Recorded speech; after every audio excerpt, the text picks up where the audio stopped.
Hello दोस्तों, स्वागत है आपका अपने चैनल एग्जाम इज ऑन पे। तो एक बार फिर से मैं हाजिर हूँ 18 अक्टूबर 2020 के इंपॉर्टेंट इवेंट्स के साथ। आप वीडियो का हर एक फैक्ट काफ़ी ध्यान से सुने क्योंकि लास्ट में आपको 2 क्वेश्चंस के जवाब देने हैं। आज का पहला क्वेश्चन है, वर्ल्ड का largest greenfield zinc smelter plant किस स्टेट में स्थापित होने जा रहा है?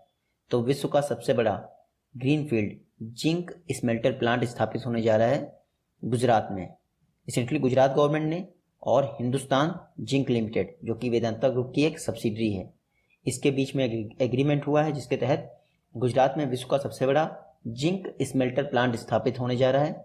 इसकी टोटल कैपेसिटी होगी 300 किलो टन एनुअल। साथ ही साथ टोटल कॉस्ट आएगी 10,000 करोड़ के आसपास। वेदांता ग्रुप की सब्सिडरी है हिंदुस्तान जिंक लिमिटेड। यही जो है गुजरात में विश्व का सबसे बड़ा जिंक स्मेल्टर प्लांट स्थापित करने जा रही है। हिंदुस्तान जिंक लिमिटेड की बात करें तो देखिए उदयपुर में इसका हेडक्वार्टर है। इस समय इसके चेयरमैन कौन है? अग्निवेश अग्रवाल। नेक्स्ट क्वेश्चन है, international day for eradication of poverty ये किस दिन ऑब्जर्व किया जाता है? तो international day for eradication of poverty observe किया जाता है 17 अक्टूबर को। गरीबी उन्मूलन का अंतर्राष्ट्रीय दिवस हर वर्ष 17 अक्टूबर को ऑब्जर्व किया जाता है। इस बार थीम क्या है? इसका थीम है acting together to achieve social and environmental justice for all. क्या है theme? Acting together to achieve social and environmental justice for all. ये है international day for eradication of poverty का थीम। देखिए वर्ल्ड बैंक की बात करें तो वर्ल्ड बैंक के डाटा के अनुसार विश्व की 1.89 बिलियन पॉपुलेशन एक्सट्रीम पॉवर्टी में जी रही है, जो कि वर्ल्ड की टोटल पॉपुलेशन का 36% है। यानी विश्व की 36% जनसंख्या एक्सट्रीम पॉवर्टी में जी रही है। साथ ही साथ वर्ल्ड बैंक ने यह भी कहा है कि जो डेवलपिंग कंट्रीज हैं यानी विकासशील देश, उनकी 50% पॉपुलेशन की पर डे इनकम $1.25 से कम है।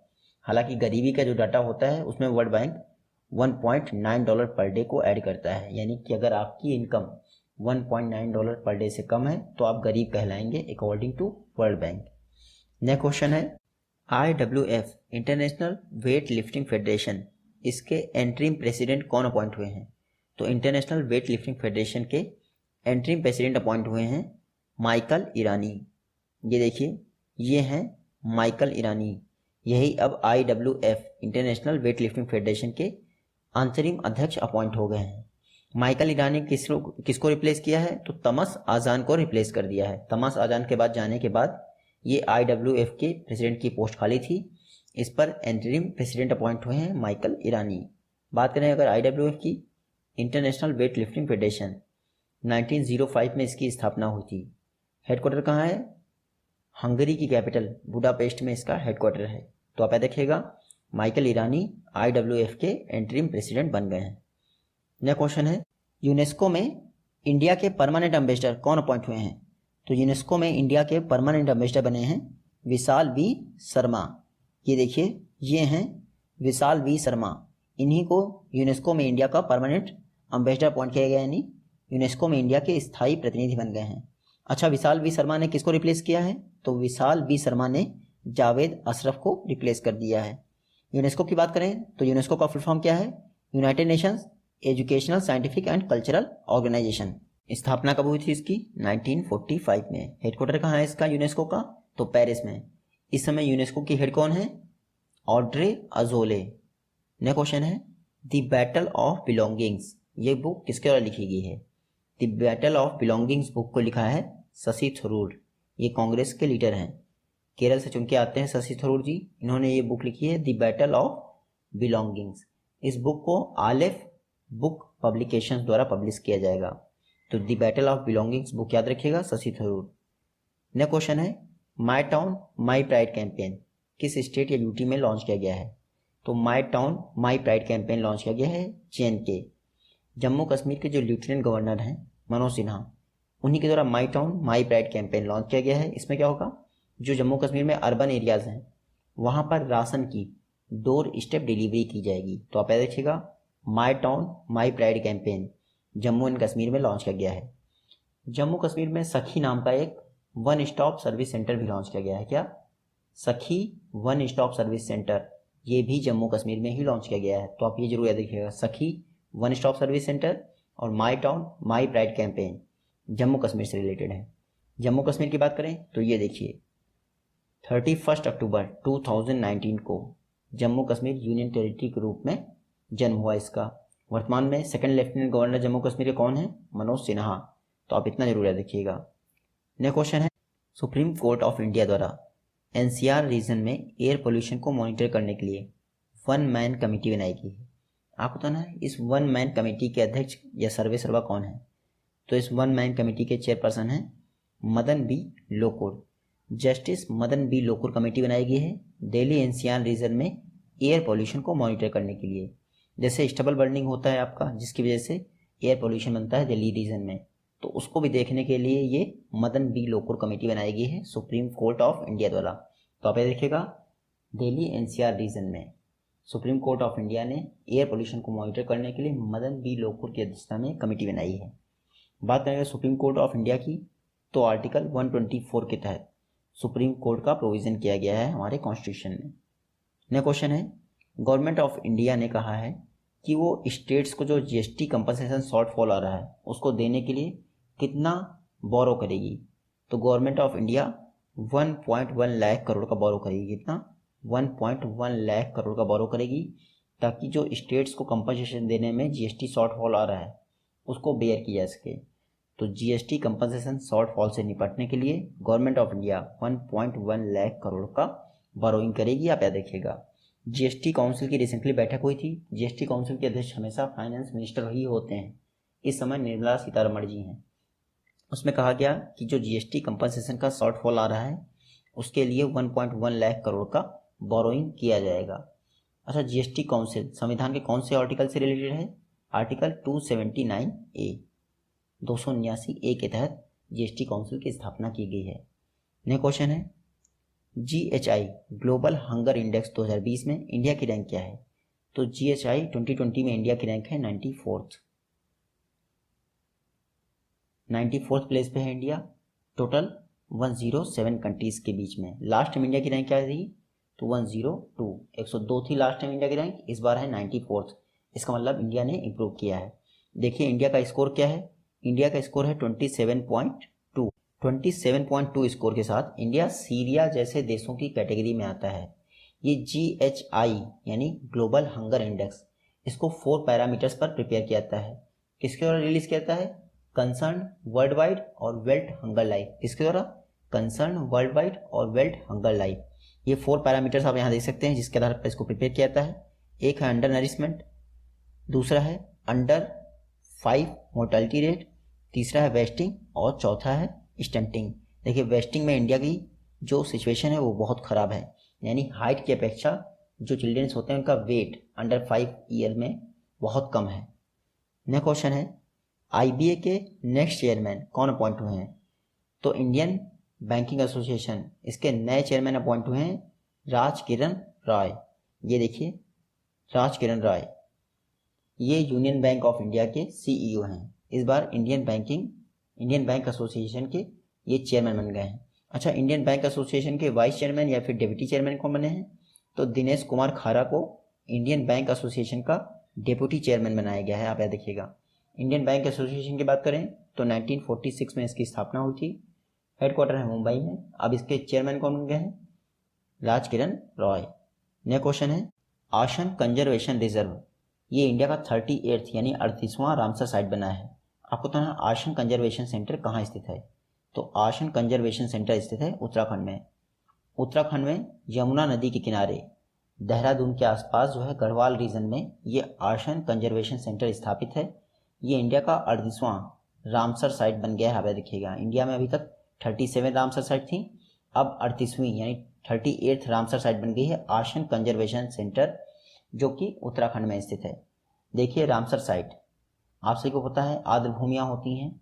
अगर बात करें इंडिया की सबसे बड़ी रामसर साइट यानी लार्जेस्ट रामसर साइट कौन है? तो सुंदरवन डेल्टा इंडिया की सबसे बड़ी रामसर साइट है।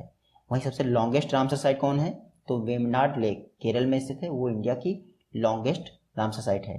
38 रामसर साइट के साथ इंडिया साउथ एशिया में ऐसी कंट्री बन गया है जिसके पास सबसे ज़्यादा रामसर साइट हैं। यहाँ पे देखिएगा। नेक्स्ट क्वेश्चन है, आरबीआई की farmer executive director Uma Shankar को किस बैंक में एडिशनल डायरेक्टर अपॉइंट किया गया है? तो उमा शंकर को रिसेंटली कर्नाटका बैंक में एडिशनल डायरेक्टर अपॉइंट किया गया है। ये हैं उमा शंकर, ये आरबीआई में फॉर्मर एग्जीक्यूटिव डायरेक्टर थी। रिसेंटली कर्नाटका बैंक द्वारा इनको एडिशनल डायरेक्टर अपॉइंट किया गया है, तो याद रखिएगा उमा शंकर। कर्नाटका की बैंक की बात करें तो ये है कर्नाटका बैंक का लोगो। 1924 में इसकी स्थापना हुई थी। हेडक्वार्टर कहाँ है इसका? मैंगलोर में इसका हेडक्वार्टर है। और महाबलेश्वर एमएस, कौन? महाबलेश्वर एमएस इसके एमडी एंड सीईओ हैं। नेक्स्ट क्वेश्चन है, किस स्टेट गवर्नमेंट द्वारा मेंटल हेल्पलाइन मन संवाद लॉन्च की गई है? तो मन संवाद ये एक मेंटल हेल्पलाइन है, ये लॉन्च की गई है राजस्थान गवर्नमेंट द्वारा। रिसेंटली राजस्थान गवर्नमेंट ने मन संवाद नाम की एक मेंटल हेल्पलाइन लॉन्च कर दी है। इसमें टेली कम्युनिकेशन के माध्यम से जो मेंटली इल लोग होंगे उनकी हेल्प की जाएगी।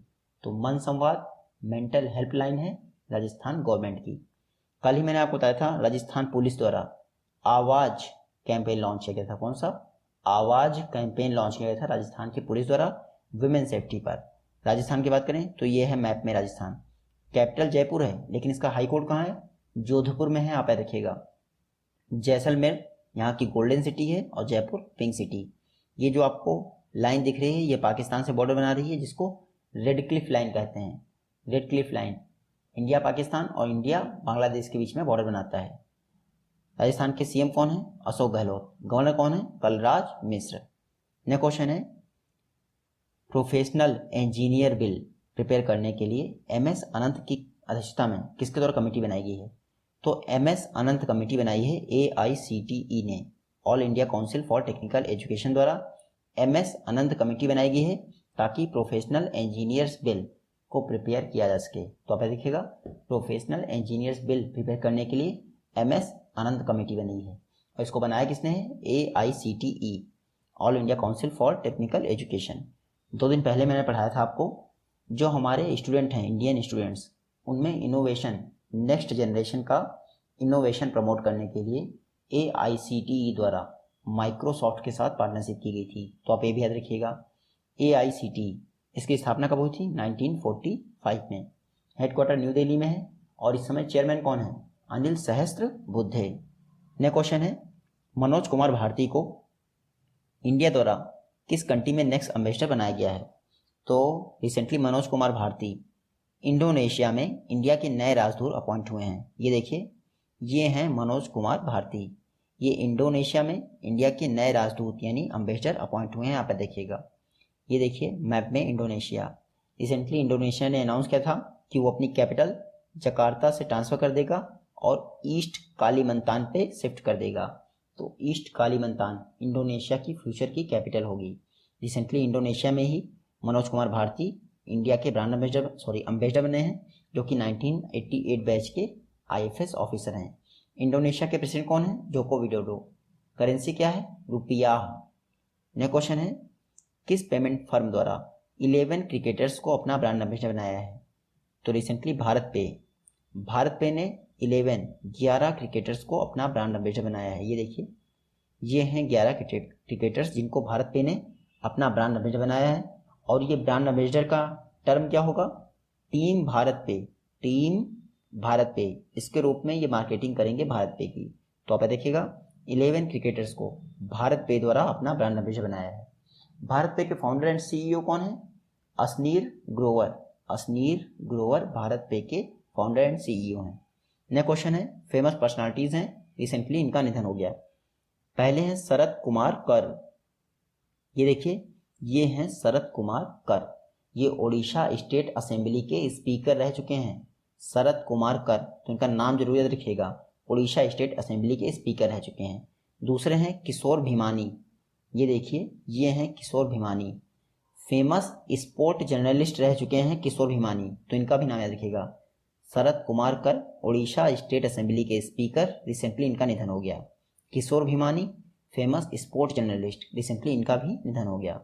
लास्ट क्वेश्चन है, एक्सिम बैंक द्वारा किस कंट्री को $400 मिलियन का लोन दिया गया है? तो रिसेंटली एक्सिम बैंक द्वारा मालदीव को $400 मिलियन का लोन दिया है ताकि मालदीव में माले कनेक्टिविटी प्रोजेक्ट को फंडिंग प्रोवाइड किया सके। इस $400 मिलियन के लोन के साथ साथ अभी तक एक्सिम बैंक द्वारा मालदीव को 1.2 बिलियन डॉलर का, कितना, 1.2 बिलियन डॉलर का लाइन ऑफ क्रेडिट दिया जा चुका है। तो आप देखिएगा रिसेंटली एक्सिम बैंक द्वारा मालदीव को 400 मिलियन डॉलर का लोन दिया गया है। एक्सिम बैंक की बात करें, export import bank of India, 1982 में इसकी स्थापना हुई थी।